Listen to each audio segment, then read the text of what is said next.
Stage 2 load shedding is underway. Eskom says rolling blackouts are expected to last until 10 this evening. The battling utility implemented load shedding across the country last weekend. Eskom says it uses the weekends to catch up on maintenance. Finance Minister Nene didn't announce any further support for the parastatal when he presented his budget yesterday. In October, government confirmed Eskom would receive a 23 billion rand cash injection. Now, the Finance Minister yesterday acknowledged the nationwide frustrations caused by the electricity shortage. Now, there could be some relief for Johannesburg residents. The city is offering cheaper power during certain hours. National Business Initiative CEO Joanne Yawitch joins us now in studio. Thank you so much for your time this evening. Your overall thoughts and impressions on what the Minister had to say yesterday, particularly with regards to energy. Okay, afternoon. And I think that what the Minister said about energy was a mixture of bad and good, as most things are. I think the first thing, the bad first, or the areas of concern, is that there were a number of announcements that really do indicate that we're in for, that there are a number of price drivers for higher electricity prices over the next couple of years. And essentially the increase in the electricity levy from 3.5 cents a kilowatt hour to 5.5 cents a kilowatt hour. The Minister did say that this is temporary and that once the carbon tax is introduced, it will be phased out. But the reality is that the shortage of electricity supply is likely to last for some time. So I think that increase might be with us for some time. And secondly, the Minister kept on talking about the need for more cost-reflective electricity tariffs, and essentially what that means is price increase.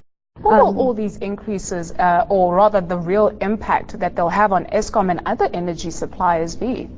I think that certainly for Eskom, a move towards more cost-reflective tariffs is intended to provide Eskom with the price stability that it needs for the investments that it must make in its operations. But I think that for the consumers and for industry, clearly it means that electricity prices go up.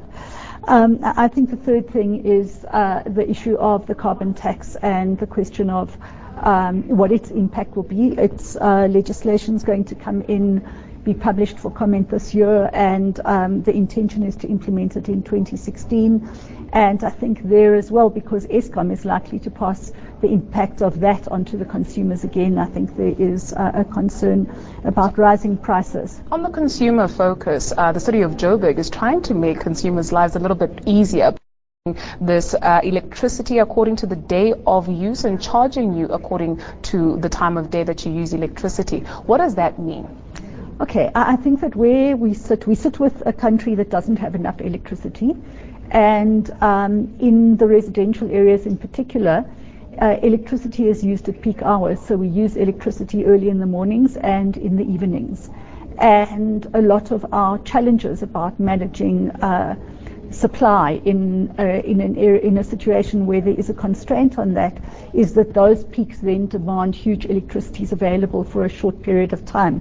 So I think that what the city of Joburg is trying to do is to create a set of price incentives to say if you only run your pool pump outside of the peak hours, or if you switch your geyser off during peak hours, then you'll get there'll be price relief from electricity. I think it's a good idea.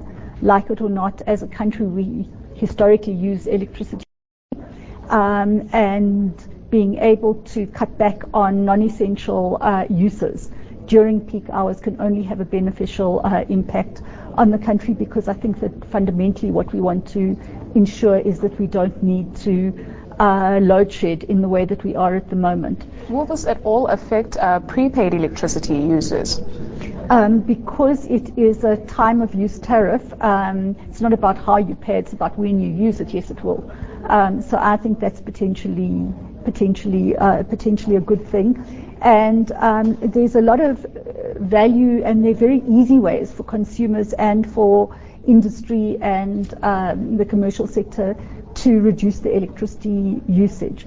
My organization does a lot of work with large and medium-sized companies to work with them.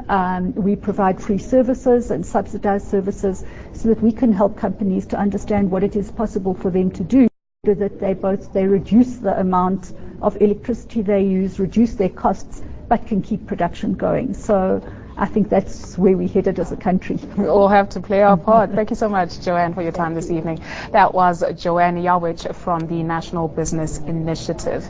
Right, we look at stories making headlines on the continent with our East Africa Bureau Chief, Robin Creel, after the short break. Do stay with us.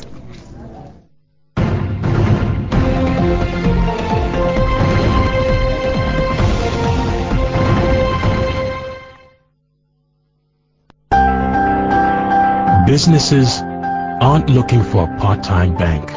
They want one that's either in or out.